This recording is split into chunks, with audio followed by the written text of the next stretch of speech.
নারীর নীরবতাই হচ্ছে তার সবচেয়ে বড় প্রতিশোধ। নারীর ভালোবাসা যেমন ভয়ঙ্কর, তেমনি তার ঘৃণার তীব্রতাও অসহনীয়। আসলে পুরুষের ভালোবাসা এমনই, যা কিছু সহজে ধরা দেয়, পুরুষ তা কদর করতে জানে না। দেবদাস উপন্যাসের শেষের দিকে একটা লাইন খেয়াল করেছেন?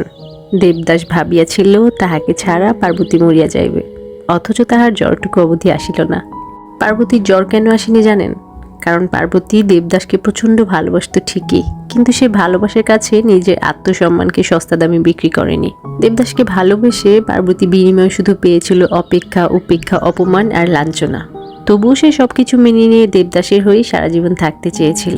তার ভালোবাসা নিখাত ছিল বলেই লোকলজ্জা ভুলে সমাজের সব অপমান অপবাদ মাথা পেতে নিয়ে সবার সামনে সে নিজের ভালোবাসার কথা প্রকাশ করেছিল। কিন্তু যখন দেবদাস সেই ভালোবাসার দাম দিতে ব্যর্থ হলো, পার্বতীর আত্মসম্মানে আঘাত করলো। পার্বতী তখন দেবদাসকে ত্যাগ করতে একটা মুহূর্ত খরচ করেনি। সেই দেবদাসকে যে তার ছোটবেলার খেলার সাথে, কৈশোরের দীর্ঘ অপেক্ষা আর যৌবনের প্রেম। সারা জীবন পার্বতীর ধ্যান জ্ঞান সর্বস্ব জুড়ে ছিল শুধু দেবদাস। কিন্তু জীবনসঙ্গী হিসেবে পার্বতী বেছে নেয় এমন এক খাপছাড়া একজনকে যে তার বয়সের বহুগুণ বড়, বিপত্নিক এবং 3 সন্তানের জনক।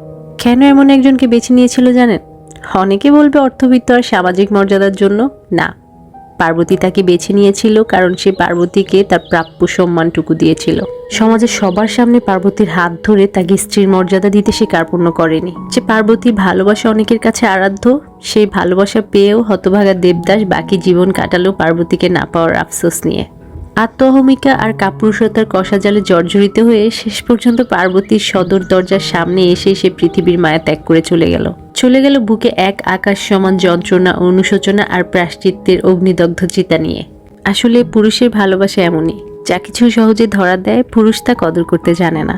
সহজলভ্য ভেবে অবহেলা করে, কিন্তু নারী যাকে ভালোবাসে তার জন্য পৃথিবীর সমস্ত কিছু ত্যাগ করতে দ্বিধাবোধ করে না। তবে যখন সে ভালোবাসার মানুষটি মূল্যায়ন করে না, অবহেলা করে, আত্মসম্মানকে দুমড়ে মুচড়ে দেয়, তখন তাকে ত্যাগ করতেও নারীটি দ্বিতীয়বার ভাবে না। একটা নারী কখনো হুট করে চলে যায় না। সে আপনাকে বারবার সুযোগ দিবে, বারবার সময়ও দেবে। এরপরও যদি আপনি তার ভালোবাসাকে অপমান করতেই থাকেন, তাহলে সে আপনাকে এমনভাবে ছেড়ে চলে যাবে যেন আপনার কোনো অস্তিত্বই কখনো ছিল না সে নারীর জীবনে। নারীর নীরবতাই হচ্ছে তার সবচেয়ে বড় প্রতিশোধ। নারীর ভালোবাসা যেমন ভয়ঙ্কর, তেমনি তার ঘৃণার তীব্রতাও অসহনীয়।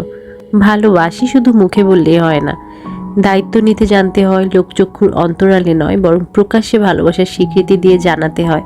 যদি কাউকে ভালো রাখার দায়িত্ব আপনি নিতে না পারেন, তাহলে তার জীবনের সাথে জড়ানোর কোনো অধিকার আপনার নেই।